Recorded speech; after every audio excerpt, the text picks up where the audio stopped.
Bonjour et bienvenue à ce nouvel épisode du débat de la culture pop. Will, je te salue. Salut la foule. Cette semaine, on regarde le film Jerry Maguire. Regarde, je me suis habillé pour l'occasion. C'était habillé en football parce qu'on parle de football dans ce film-là, mais ô combien d'autres sujets dans ce film-là. C'est fou comme la palette est incroyable. Honnêtement, là, c'est ahurissant comment il y a de nombreux sujets qui sont abordés dans le film. Je pense qu'on a utilisé tous les sujets possibles des années 90. Je pense que oui. Genre la technologie avec les cellulaires.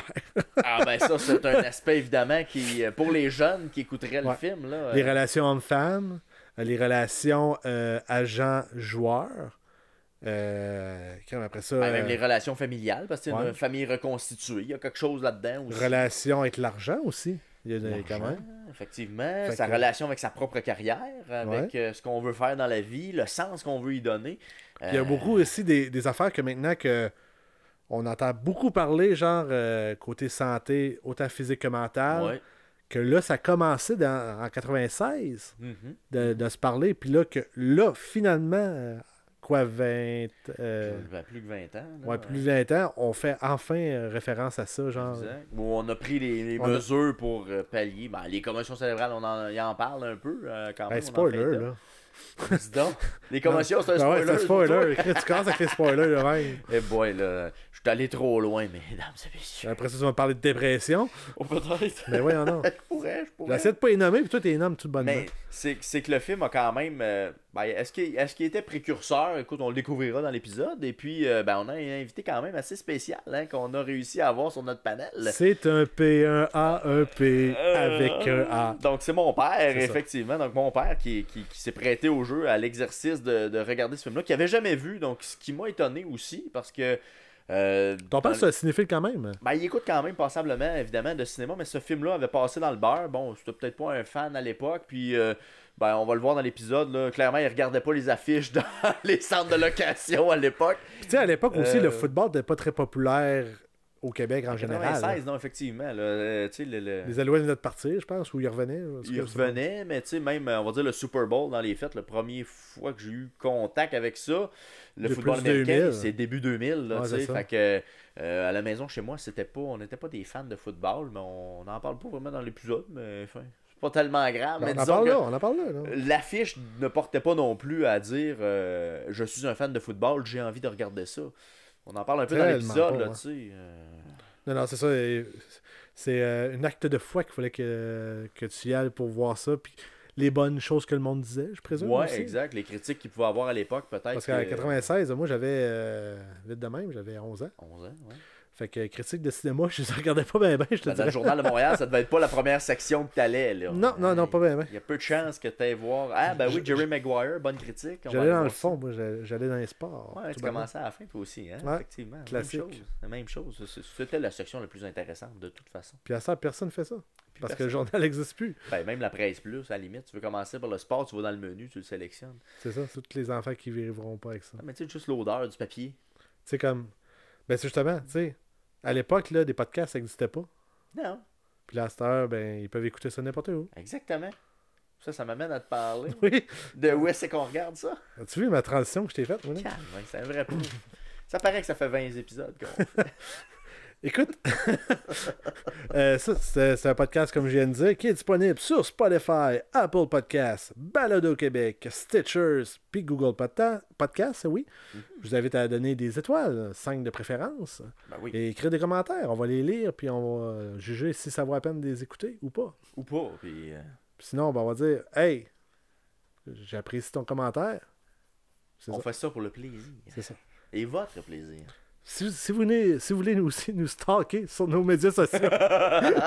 Libre à vous de le faire. Ouais, c'est ça. On est disponible. Sur Twitter, @débat culture pop tout ensemble. Sur Facebook en cherchant le débat de la culture pop. Sur Instagram avec @débat petite barre en dessous, culture petite barre en dessous pop. Et sur TikTok, c'est la même chose. Et si jamais ça vous tente, à un moment donné, vous voyez qu'on boit de la bière pendant ce podcast-là. Ça vous tente de nous commanditer, parce que vous trouvez ça le fun. Faites-le donc. Ben pourquoi pas, on est toujours toujours ouvert. Ben oui, ça serait le fun. Présentez vos produits, merveilleux, fantastiques. Puis on aime déguster des produits aussi, en général. pour avoir avec des saucissons. Ça serait incroyable. Tu pensais, toi, du chorizo pendant qu'on est en train de faire ça, puis on fait un petit burp. C'est excellent. On aurait du plaisir. Hey, mais l'émission aussi est disponible sur YouTube. Oui, oui, on n'avait pas oublié. T'allais oublier, toi, là. En l'intégralité, si vous voulez nous voir en action avec cette caméra-là. Celle-là. Plein d'angles, c'est incroyable. Puis, ça a l'air qu'on lance ça, cet épisode-là, dès maintenant. Donc, on va aller voir ça. Jerry Maguire avec moi-même, William et mon papa, Marc Fournier. Le parcours d'acteur de Tom Cruise est fascinant. Il joue les pilotes de chasse dans Top Gun, il aide son frère Otis dans Rain Man et il devient agent secret pour le IMF dans Mission Impossible. Et agent de joueur dans Jerry Maguire. Dans le film, on suit Jerry Maguire qui tente de donner du sens à ce qu'il fait dans la vie. Pour y arriver, il fait une profession de foi et abandonne tout. Facile de perdre le nord quand on est entouré de sportifs millionnaires. Trouvera-t-il un sens à sa vie? Alors, on retrouve nos panélistes. Donc, salut Marc. Marc qui est mon papa. Alors, salut. Coup de théâtre. Et Will qui est sur le divan avec nous aujourd'hui. Puis on parle de Jerry Maguire. Ça va? Oui. Tu partais le film probablement. C'est ça. Je l'ai pas écouté encore. Fait que j'ai dit. Fait que Jerry Maguire, un film qu'on a regardé sur Netflix. Hein, toi aussi, t'as regardé sur Netflix. Will également. Ouais. Qui est disponible là, un film de 1996 qui met en vedette Tom Cruise, hein, évidemment. Tom Cruise, qui a eu une bonne année cette année-là. Hein. Il a fait quand même Mission Impossible la même année. Le premier? Le premier Mission Impossible est sorti la même année que ce film-là. On va commencer avec ça, savoir qu'est-ce que vous en avez pensé, de façon générale, M. Fournier. Ben, de façon générale, écoute, c'est un film des années 96, c'est ça? 96. 96, hein, c'est 96. ça? 96, ben pour les années 96, c'est bien correct. C'est un film qui devait être même un petit peu à l'avant-garde du moral de la situation. De la situation, mais et pas de la population, là, mais des gens en général. Ben, juste les commotions cérébrales, genre. Ben, juste les commotions cérébrales, regarde aujourd'hui. Beaucoup, puis il me semble que moi, c'est une des premières choses que j'ai été surprise, c'est justement que ils en ont parlé. Je pense, les 2 premières minutes, tu parles du gars qui se souvenait plus de ses enfants. Ouais. Ça, on est en 96 aujourd'hui. Aujourd'hui, on en parle ouvertement, mais dans ce temps-là, même dans cette scène-là, tu vois le gars, il se rappelle. Hey! Faut que je joue là, parce que là, faut que je joue. Ouais, c'est ça. Tourne, là. Imagine-toi, dans les années 96, ça devait être de même. 2 Tylenol, puis on repart. Ben, c'était pas loin de ça. Là. Aujourd'hui, tu verrais pas ça. Là. Non. Fait que de façon générale, évidemment, il y a beaucoup de thèmes qui sont abordés dans le film. Hein? Si on rentre un peu là-dedans, là, comment vous avez trouvé ça, justement, la gestion du scénario avec le nombre de thématiques qui sont présentes dans le film? Parce qu'il y en a, là, on va parler des commotions cérébrales, on parle des relations de couple, on parle d'un agent de joueur, on parle d'un joueur qui est avec sa négociation de contrat, on parle d'une femme qui sait plus trop ce qu'elle veut dans la vie avec les situations amoureuses qui vit chez sa sœur. Il y a beaucoup de choses qui se passent là-dedans. C'est pas trop ce qu'elle veut, mais elle sait ce qu'elle veut quand elle voit Jerry, par exemple. Elle fait ça, là. La capote, là. Ça fait partie des films des années 96. Parce que de nos jours, ça arrive plus bien. Non, c'est ça. Exact. T'sais. Mais comment vous avez trouvé ça, justement, ce nombre de thématiques-là qui sont abordées dans je trouve que le réalisateur, en tout cas, c'est lui qui l'a écrit ou le réalisateur, moi, je trouve qu'il a fait tout un amalgame de tout ça. Ça s'agençait bien. Il n'y a pas de coupure. Puis il y a beaucoup de morale aussi. Hein. Il n'y a pas juste il n'y a pas de coupure. Ça s'enchaîne. En tout cas, moi, c'est la première fois que je le voyais, évidemment. Là. Ça s'agençait bien. Là, ça coulait bien. Ça coulait super dans ce qu'il y avait dans les thématiques. Will, toi, de ton côté, comment t'as trouvé l'enchaînement des... Moi, je trouve que ça passait du coq à l'âne assez vite, rapidement. Ouais. Moi, moi juste que ça coule. Ouais, je sais, mais je trouve qu'à la fin, exemple, on parlait de relations de couple, qu'en 10 minutes, ils se séparaient, puis se sont réconciliés, juste parce que le gars, il a dit au téléphone, le joueur, Rod Tywell. Rod Tywell.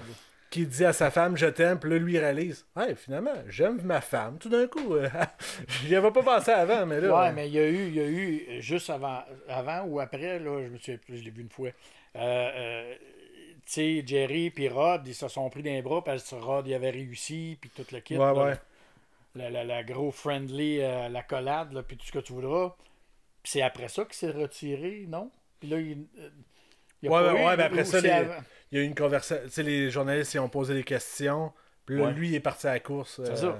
Ouais, il est parti prendre son avion. Là. On sait pas trop, là, mais il a l'air d'être parti. C'est sûr que ça reste que c'est un film. Il y a quand même, ça peut pas durer 10 heures. Là. C'est un film d'une heure et demie. Mais je crois justement qu'il aurait peut-être réduit, genre, la quantité. Ouais, c'est la quantité d'idées. Ouais, il y avait de thématiques. Ouais. Parce que même au niveau de l'agence sportive, il y a comme une espèce de petite confrontation avec ses anciens collègues de travail. Mais pas tant. Ce qui est abordé, mais on dirait qu'ils sont pas allés vraiment au fond des choses dans ça, alors que Pas avec cette... on a voulu faire, ben c'est vrai que c'était avant l'époque, mais un Wolf of Wall Street un peu, là. Je sentais qu'il y avait un peu ça, mais ça n'a pas de sens parce que le film est sorti vraiment après, là. Mais il y avait un peu de ça en arrière, mais on l'a comme pas exploité. On dirait que c'est un filon qu'on a dit, ça existe, mais ça va justifier le fait que le gars pète un câble au début. Moi, je pense qu'il y avait plus un moral de vie là-dedans. Tu sais, il y avait beaucoup. Tu sais, Rod, c'est un passionné, c'est le lover, let's go. Tu sais, c'est Il aime sa famille. Il aime sa famille, puis c'est vraiment. Puis il fait tout pour sa famille. Tu sais, quand il dit à Jerry, regarde, ma maison est en ruine, tu écoute bien, t'as une résidence épouvantable. Ah ben oui. Ma maison est en ruine, je sais plus quoi faire avec ma famille, puis j'aime ma famille, puis tu sais, ça arrête pas. Lui, c'est un passionné épouvantable. Il y a plus une morale de vie. Ouais, que de Wall Street, comme tu disais tout à l'heure. C'est peut-être ça, justement, que c'est peut-être une analyse, dans le fond, de la vie des années 90, peut-être. Oui, parce qu'aujourd'hui... Ben, c'est plus ça, là. Tu sais, comme justement des... parce que peut-être vous allez tout plus au courant que moi, mais il me semble des agents de joueurs, c'est plus aussi vénéreux. Ben, pas vénéreux. Vénéreux? Je sais pas ce que je voulais dire. Qu'est-ce que tu dis là? Méchant, on va dire, envers les... Merci, vaniteux. Ils sont moins vaniteux envers les joueurs qui sont agents. Les vénéneux qui ont passé. Tout en même temps. T'as des cobras. Mais ça, je trouve que ça... Il me semble, tu sais, parce que tu vois, genre sur Twitter, il me semble que les agents sont plus attachés aux joueurs que ça là-dedans. C'est un peu ce que Jerry Maguire il a fait dans sa... Comment il appelait ça? Dans sa profession de foi. Sa profession de foi, ouais. Ouais. C'est un peu ça qu'il a fait, puis c'est ce qui se passe peut-être un peu plus aujourd'hui, comme moi il dit. Mais je trouvais que, dès le départ, on le voit, bon, il s'en va... mais on dirait que j'ai pas saisi le niveau où sa bulle pète. On dirait que j'ai comme pas saisi totalement pourquoi il a comme décidé d'aller vers une profession de foi à ce moment-là. Ben moi je pense que c'était clair. Tu sais, il voyait le jeune qui a dit va te faire foutre. Ouais. Après la commotion du joueur de hockey, c'est un joueur de hockey. Il y avait une ou deux affaires et tout qui avaient montré des extraits que ça le gossait un peu, tu sais, la façon que ça se faisait. Mais moi je trouve que c'est plus que après qu'il l'ait fait, 3/4 du film, il l'a pas utilisé. C'est à la fin quasiment du film que ça revient. Quand il était à côté au mur, que là, il a fait je vais la faire. Ben, c'est la fille, là, Dorothée. Ouais. Bon, elle y revient avec un moment donné pendant le film. Elle dit, moi, j'aimais le gars que j'ai lu. Mais après ça, t'as raison. Ça quitte vite le sujet, puis ça revient, comme tu dis, à la fin. Je reviens à la profession de foi. On dirait qu'on n'a pas insisté assez sur le fait que le personnage était à bout. Tu sais, j'ai pas senti que ce personnage-là était vraiment au bout du rouleau au moment où il pète une coche. Il arrive une adversité avec le joueur, d'accord, mais il me semble que c'est pas suffisant pour dire je vais changer ma vie, puis là, je vais tout écrire ça, puis je change la façon de faire l'agence sportive, tu sais. Il y a peut-être un petit manque à cet endroit-là, mais comme je disais tout à l'heure, à un moment donné, il faut que ça y aille, il faut qu'il... Ouais, mais il aurait pu enchaîner des adversités pour nous faire comprendre que cet homme-là, ça fait plusieurs fois qu'il se fait soit revirer de bord ou... J'ai senti qu'il y avait un manque là-dedans au niveau du scénario. Je pense pas qu'il s'est jamais fait revirer de bord. Je pense que c'était plus... Qu'est-ce qu'il réalisait... c'est ça, de qu'est-ce qui a été rendu un jeune joueur. Ouais. C'est pas qu'est-ce qu'il avait comme idée à l'origine, tu sais. Ben, il dit à un moment donné... Je pense qu'il dit à un moment donné... que c'était pas comme ça qu'il voyait la vie, puis que son père, il avait pas montré ça de même, puis des choses comme ça. Même à un moment donné, je pense que c'est là qu'il dit comme mon mentor ou mon professeur, ou en tout cas, à un moment donné, pouf, il arrive une image d'un monsieur des années 70, mettons, on peut-tu dire ça de même? Là, il dit, là, mon petit garçon, là, c'est comme... Bon, mais c'est pas son père, cet homme-là. Non, c'est son mentor. Comme un genre mentor, un genre de mentor, ouais. Qui l'aurait formé, en tout cas, on suppose que... Ben, on suppose que, puis c'est ça qu'ils l'ont dit, je pense. Ouais, c'est ça. Ouais, ils le disent, ok. Tu sais... Fait qu'il y a ça en tête, peut-être. Il y a ça. Puis à un moment donné, il a dit qu'il y avait un écœurantite aigu, puis toute la kit. Puis là, il arrive l'histoire du joueur de hockey qui est en commotion. Puis le petit gars qui fait un finger, passe en allant, puis blablabla. Là, ça l'a shaké. Puis c'est sûr qu'il aurait pu avoir un autre événement qui fasse que ben là, c'est assez, la goutte déborde. Là. Je pense que c'est le petit gars avec son finger qui a fait la goutte déborder. Déclenché la patente. Ouais, c'est ça. Ben, je pense que tout une place que je viens de flasher, là, un bout de ce que il a décroché vraiment, c'est quand il voulait avoir le corps arrière vedette, là, qu'il allait se faire repêcher. Ouais. Puis là, son père avait donné sa parole à Jerry. Puis il l'a cassé. Ouais, mais ça, c'est vraiment après la profession de foi. Puis il avait essayé de tout rattraper tous ses clients. Moi, c'est à ce moment-là, je pense qu'il a décidé d'utiliser sa profession. Avant ça, genre, il était dans ses patterns normaux, je pense. OK. De genre, ok, je vais reprendre mes clients, je vais en avoir 72 comme j'avais. Tu sais, mettons, on parle. Je pense que c'est pour dire, je vais reprendre les 72 avec, c'était pour confronter celui qui venait de le mettre à la porte, là. Mais, non, mais. Parce qu'au début, quand il s'est fait mettre dehors, son but, c'était de pas faire sa profession tout de suite, là. Non. C'était vraiment après il restait juste Rod. Que là, il a dit, OK, ben, je vais la faire. Ben, c'est sûr que dans un moment parfait, la profession de foi, il l'aurait faite à l'intérieur de la firme. L'entreprise, de la firme. ISM, MCI, je sais pas trop. Là. En tout cas, c'était quelque chose. SMI. SMI. Ouais. Lui, sa profession de foi, son idéal, c'est d'arrêter de la faire à l'intérieur de la boîte. Ben oui, mais ça n'a pas marché comme ça. Ça a été fait comme. Il s'est fait kicker out. Puis, à cause de ça, que j'ai compris. À cause de ça. On dirait qu'il l'a comme. Il a réfléchi à sa profession de foi, mais on dirait qu'il n'a pas pensé au reste. T'sais, on dirait qu'il n'a pas pensé pour un gars d'affaires, là, parce que c'est un gars d'affaires, là, ok? C'est pas un junkie dans la rue, ce gars-là. Là. Je veux dire, il aurait pu un petit peu plus penser à son approche, là, comment présenter ça au monde, que de distribuer ça comme des pamphlets de je sais pas moi, de partis politiques. Ah, mais dans les années 90, ça fonctionnait probablement de même. Là, on partage nos affaires, je sais pas. Peut-être. En tout cas, je sais pas, j'ai comme l'impression qu'il a pas pensé à. Mais selon vous, il était-tu parfaitement à jeun quand il a écrit ça? Ça, c'est une bonne question. Effectivement, je sais pas. Il y avait combien de bouteilles sur le comptoir, je sais pas. J'ai pas remarqué. Bouteilles ou poudre, là, je sais pas, là. Mais semble qu'à un moment donné, il était dans la glace, puis il se roulait dans la glace. Puis, en tout cas, il était pas tout à lui. Il avait pas toute sa tête. Jerry Maguire, est-ce qu'il a choisi plus Dorothée ou il a choisi plus le petit gars?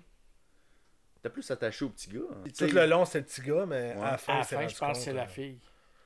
Puis le rôle qu'il a, le petit gars, vous pensez, c'est ça qui l'a extraverti pour devenir une meilleure personne? Ben, c'est ça que je viens de dire. Non, je te pas. Non, mais je veux dire, l'influence qu'il a, là, le petit gars, c'est à quel moment, justement, que vous avez senti ce déclic-là? Moi, je pense que c'est dès le départ. À l'aéroport, justement, qu'on parlait tantôt. Moi, je pense que c'est direct là, parce que il demande, ça te dérange-tu? Puis le petit gars se balance. Puis il a dit, non, pas du tout. Ouais, mais il avait l'air malaisé, ce bout-là. Ouais, malaisé, mais je pense pas, c'est pas quelqu'un qui était habitué à être approché par les enfants en partant. Peut-être. Fait qu'il était déjà pas à l'aise avec les enfants, il était pas habitué. Fait que, sauf que là, la main, puis il l'a fait balancer, oui, d'être mal à l'aise parce qu'il était pas habitué, mais il a pas fait. Wesh, il n'y a pas. Il y a pas. Une craque qui s'est. Une craque dans le cœur qui s'est produite. Exact. Il l'a pas repoussé. Il l'a fait balancer. Moi, je pense que c'est quand il s'envoyait chacun des stats dans l'auto. Ouais, je pense que c'est là qu'on crée encore, solidifie le lien. Ouais, c'est ça. C'était de la solidification du lien entre les deux. Puis on n'aborde pas tant la relation justement avec Dorothée. Ça aussi, c'est une relation particulière avec la sœur qui est là. le gars qui aime le jazz, là, c'est qui ce gars-là? Il vient de où, ce gars-là? D'où c'est qu'il sort? Ben, c'est lui qui garde l'enfant, mais c'est qui? Ouais, mais il sort de nulle part. Ah, ça, c'est fort. Tu sais, puis quand il se croise sur le perron en sortant, clairement, pourquoi Ça, lui, il est pas rentré? Ça, c'est malaisant.